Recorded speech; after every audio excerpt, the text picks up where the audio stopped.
The morning air is crisp and unseasonably cool as I pull my rental car into the driveway several days ahead of schedule. Officially, I am in the midst of a week-long business trip in another state, an alibi provided unknowingly by my boss who believes I am scouting potential expansion sites. Unofficially, I am about to confirm the growing suspicions that have haunted me for months.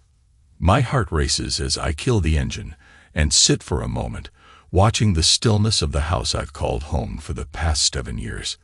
The drapes are drawn tight, a barrier to the prying eyes of the world, just as my wife, Jenna, has drawn a veil over our marriage with her secrets. I take a deep breath and step out of the car, my footsteps silent on the dew-covered lawn as I approach the front door. It's unlocked. I'm not surprised. Jenna always was careless with security, a trait that now plays to my advantage. Inside, the house is silent, but the details speak volumes. A pair of unfamiliar men's shoes lies carelessly discarded by the sofa. A bottle of expensive champagne, one I've never liked, rests on the coffee table alongside 2 glasses, one still with the imprint of a bold lipstick mark, definitely not Jenna's usual shade.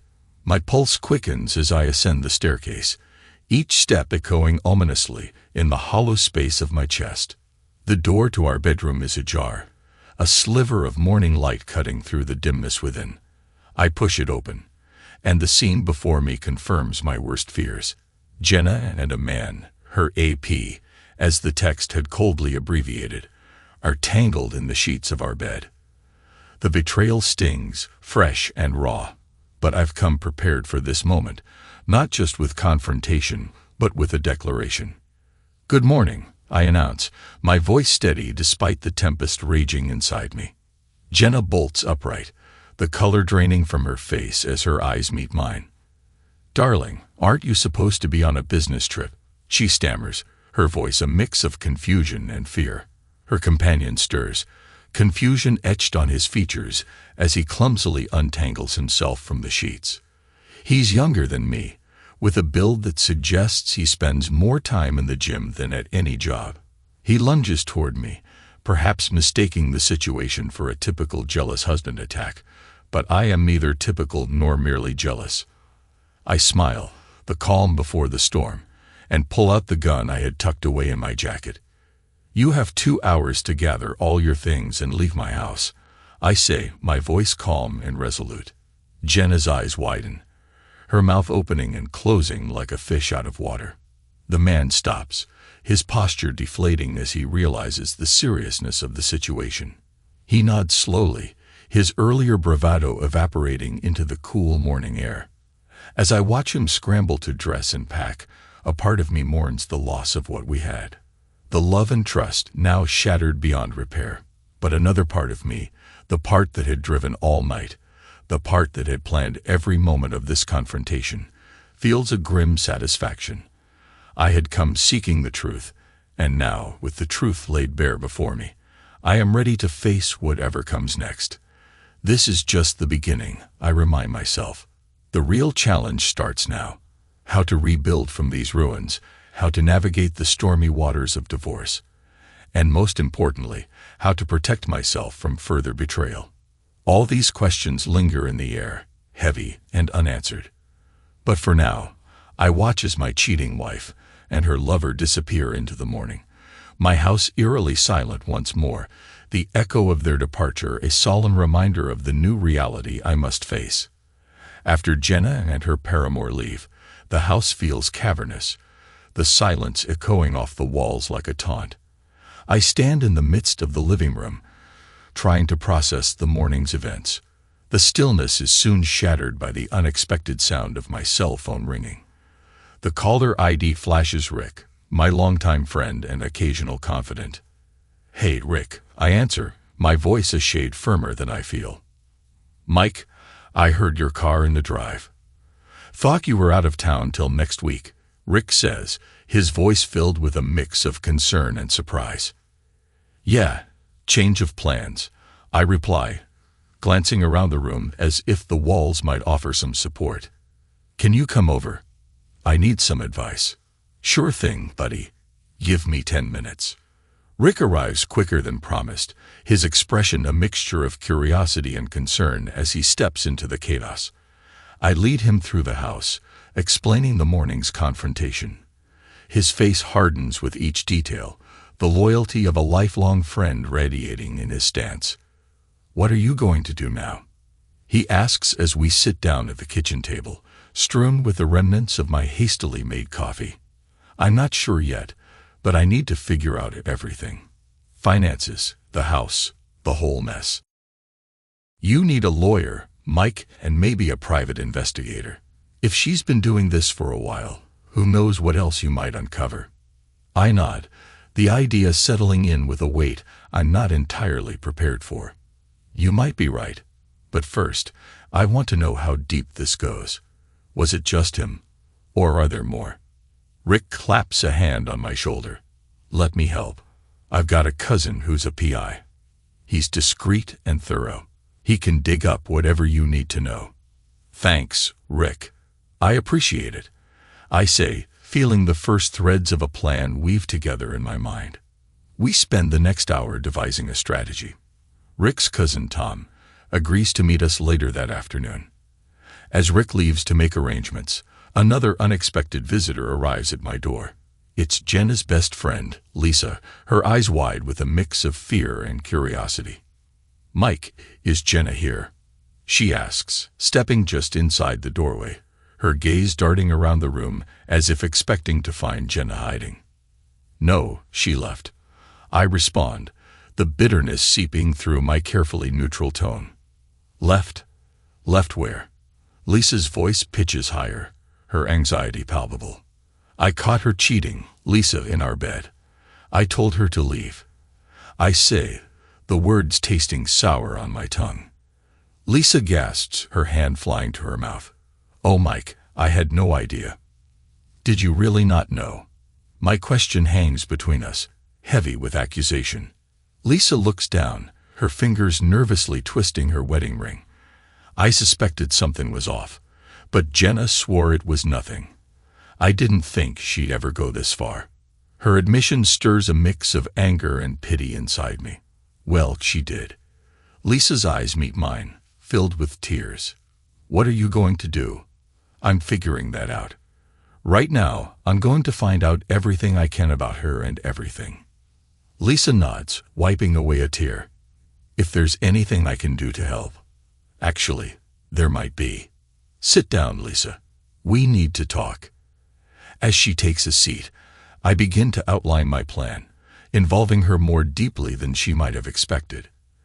As the afternoon sun begins to wane, my house, once a symbol of my marital bliss, transforms into a command center for what promises to be a long and revealing battle. Lisa sits across from me, her features etched with concern and regret. "Mike, I want to help, really, but what can I do? I'm just Jenna's friend. You know her better than anyone," I say firmly, trying to instill a sense of purpose in her. "You know who she talks to, where she goes. That's where you come in." Lisa nods slowly, her resolve building. "Okay, what do you need?" "First, I need names and places. Any friends she's been seeing more often, any new places she's been hanging out at without me," I instruct, my tone clinical, detached, necessary for the task at hand. Lisa pulls out her phone, scrolling through it nervously. "There's this new group she's been hanging out with from her yoga class, and then there's that bar downtown, the Hidden Cove. She's been going there a lot. Could start there. Anything unusual you can remember can help," I say, noting down everything. The doorbell rings, cutting through our conversation like a sharp blade. I glance at the clock. It's time for my meeting with Tom, Rick's cousin, and the private investigator. I usher Lisa into the dining room for privacy and open the front door. Tom extends his hand, his grip firm and his demeanor all business. "Mike, Rick told me a bit about your situation. Let's see how I can help." We settle in the living room, and I brief him on everything, from Jenna's infidelity to the morning's confrontation. Tom listens, his expression unreadable, jotting down notes in a small pad. "Based on what you've told me, We'll start with surveillance on the places Lisa mentioned. I can also do a deep dive into her financials. See if there's anything out of the ordinary, Tom suggests, his voice calm and reassuring. Let's do it. Whatever it takes, I respond, the gravity of the situation settling in. Tom nods and stands, ready to start immediately. I'll keep you updated with everything I find. Discretion is key here. As Tom leaves, Lisa reappears, looking pale but determined. Mike, there's something else.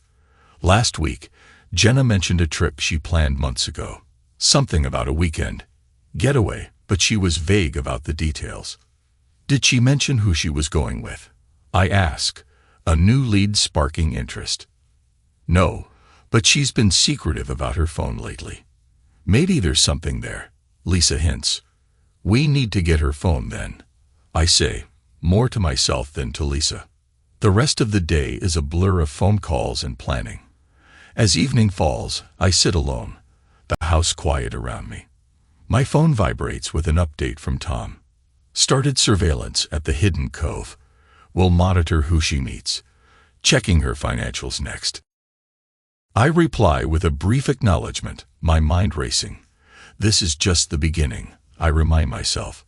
The real work starts now. As the night deepens, the weight of my actions and decisions presses down on me. In seeking the truth, I've set in motion events that cannot be undone. I brace myself for what's to come, knowing that each step forward is a step further into the unknown. Night has fallen, and the stark shadows cast by the moonlight through the blinds of my home office seem to underscore the gravity of my situation. I've been sitting here for hours, piecing together every scrap of information Tom and Lisa have gathered. When my phone buzzes, it's Tom, and his message is terse. Need to meet. Big update. Minutes later, I'm pulling into the dimly lit parking lot of a nearby diner, where Tom said he would wait. I spot him in a corner booth, a manila envelope thick with documents on the table in front of him. Mike, he greets, his voice low as I slide into the booth opposite him. What did you find? I ask, my voice tense. Tom slides the envelope across to me, took a deep dive into her financials, and followed up on the yoga group. Turns out, Jenna's been funneling money into a private account. Lots of cash withdrawals, too. I sift through the documents, my heart sinking with each line I read. And the yoga group. They're clean, mostly. But I track Jenna to a private club downtown, the Gilded Lily. It's exclusive, very secretive. That's where the money's going. A private club. I frown. Why? That's not all. Tom hesitates, then continues. I followed her there last night. She met with someone. Looked like a business meeting. Business? What kind of business does Jenna have there? I press, confused and increasingly anxious. Tom leans in, lowering his voice even more. That's the part you're not going to like. The man she met with. It's Daniel Reese, your business partner. My stomach churns. Daniel? What does he have to do with Jenna? I don't know the full extent yet, but it looks like they're planning something big, and it's not just a personal affair. I sit back, stunned. The betrayal now twofold. My wife and my business partner. Feels like a physical blow. What do? We get more proof. We need to know what they're planning. Tom's determination mirrors my own. The next few days are a blur of surveillance and clandestine meetings. Lisa, too, proves invaluable, her guilt over her initial ignorance fueling her efforts to help uncover the truth. Finally, we have enough to confront them. I arrange a meeting under the pretense of discussing new business strategies, inviting both Jenna and Daniel. They arrive at my office, unaware of each other's invitations until they see one another. Confusion registers on their faces. Mike, what's this about? Daniel asks, cautious. I throw down photos of them together at the Gilded Lily, alongside bank statements and other damning evidence. You tell me, I say coldly. Jenna goes pale, her eyes darting between the photos and me. Daniel's composure cracks, his usual smooth demeanor faltering. It's not what it looks like, Mike, Jenna starts, but I cut her off. Save it.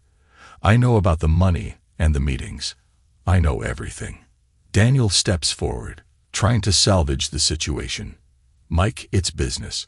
We were going to bring you in, eventually. By stealing from me and going behind my back. My voice is icy. Jenna breaks down, sobbing. I'm sorry, Mike. It started as a way to build something of my own. It got out of hand. Tom steps into the office, nodding to me. Got all that recorded. The shock on Jenna and Daniel's faces tells me they realize the game is up. As they scramble to explain, to beg for my forgiveness, I feel a weight lift off my shoulders. Knowing the truth, as painful as it is, frees me from the lies that had shackled my heart and my future. In the end, Jenna and Daniel leave my office and my life for good. The betrayal is deep, but it opens the door to new beginnings. As I watch them go, I'm already thinking of how to rebuild, not just my business, but my trust in those around me. And as for Tom and Lisa, their loyalty assures me that not all is lost. In the depths of deception, I found true allies, and with them, I step into a future filled with genuine possibilities.